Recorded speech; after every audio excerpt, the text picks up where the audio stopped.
اردو کہاوت ہے، عقلمند اپنی غلطی سے سیکھتا ہے جبکہ بیوقوف شخص بار بار اپنی غلطی دہراتا ہے۔ لیکن اس کے علاوہ بھی کچھ لوگ ایسے ہیں جو کبھی سبق نہیں سیکھتے، بالکل پاکستان میں برسر اقتدار لوگوں کی طرح جو نتائج کی پرواہ کیے بغیر ایسے اقدامات دہراتے ہیں جو تباہی کا سامان ثابت ہوتے ہیں۔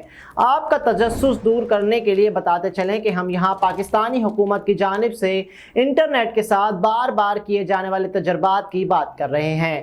انٹرنیٹ کے ساتھ چھیڑ چھاڑ کرنے کے ان کے جنون کا آغاز ایک دہائی قبل ہوا تھا، لیکن اب اقتدار میں بیٹھے لوگ وہی غلطیاں دہرانے کے لیے پرزور انداز میں مصر ہیں جبکہ ان کی بار بار کوتاہیاں بڑی اور سنگین ہوتی جا رہی ہیں۔ اب یہ جان بوجھ کر آنکھیں بند کر لینا ہے یا لا علمی ہے یا وہی پرانی نااہلیت، وہی بہتر جانتے ہیں۔ ہم سب جانتے ہیں کہ حکام یا جن کے احکامات پر عمل ہے 1 سال سے زائد عرصے سے انٹرنیٹ پر اثر انداز ہونے کی کوششیں کر رہے ہیں جب تک وہ بدترین دن نہیں آ گیا۔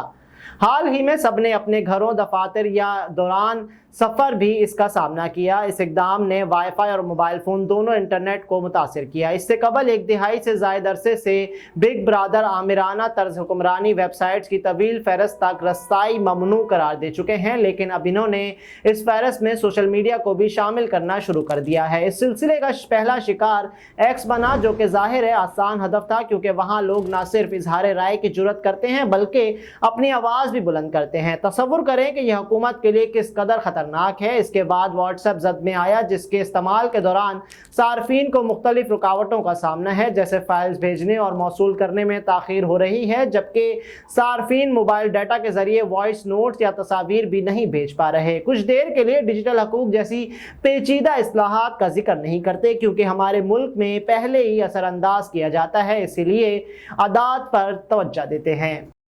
گزشتہ سالوں میں پاکستان نے انٹرنیٹ تک رسائی کو تیز کرنے میں بڑی پیش رفت کی ہے۔ براڈ بینڈ کی رسائی میں مالی سال 2024 میں 57.5% سے تجاوز کر گئی، جبکہ مالی سال 2019 میں یہ شرح 32.55% تھی۔ تاہم 13 کروڑ 83 لاکھ کنیکشن میں سے 97% سے زائد صارفین موبائل کے ذریعے انٹرنیٹ استعمال کرتے ہیں۔ کنیکشن مسائل کا سب سے پہلے یہی موبائل فون صارفین شکار بنتے ہیں اور اس سے سب سے زیادہ متاثر ہوتے ہیں، جبکہ حکومت کے زیادہ تر اقدامات بھی موبائل فون صارفین کو ہی نشانہ بناتے ہیں۔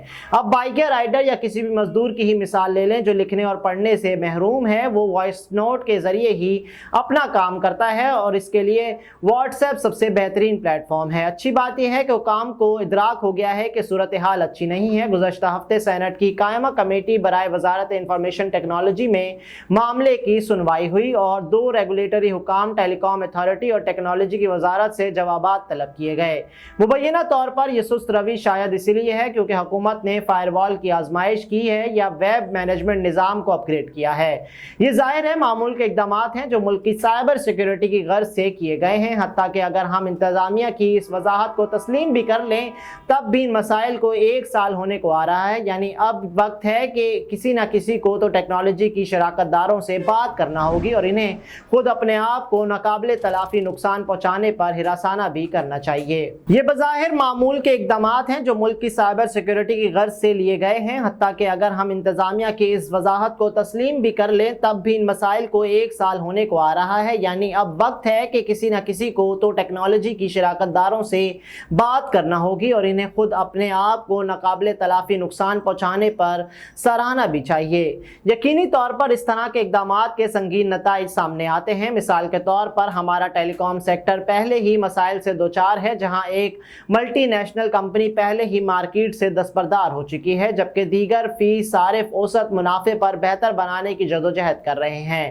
ڈیٹا اور اس طرح کی سروسز کو بین الملک اپنے اسپانسرز کو ڈالر میں کما کر دینا ہوگا۔ حیرت کی بات نہیں کہ موبائل ڈیٹا کو محدود یا بلاک کرنے سے ٹیلی کام کمپنیز پر اثر مرتب ہوئے ہیں۔ مالی سال 2023 میں موبائل ڈیٹا سے روزانہ کی بنیاد پر اوسطاً $1.51 ارب حاصل ہو رہے تھے۔ اس نقصان کا تخمینہ ہی لگایا جا سکتا ہے جو ٹیلی کام کمپنیز کو اٹھانا پڑتا ہے جب حکام انٹرنیٹ کے ساتھ چھیڑ چھاڑ کرتے ہیں۔ کلاؤڈ فیئر کے مطابق پاکستان میں ڈاؤن لوڈنگ کی رفتار محض 22.3 MBPS جو کہ نائجیریا میں 26، انڈونیشیا میں 31.5 اور فلپائن میں 97.4 سے بھی کم ہے۔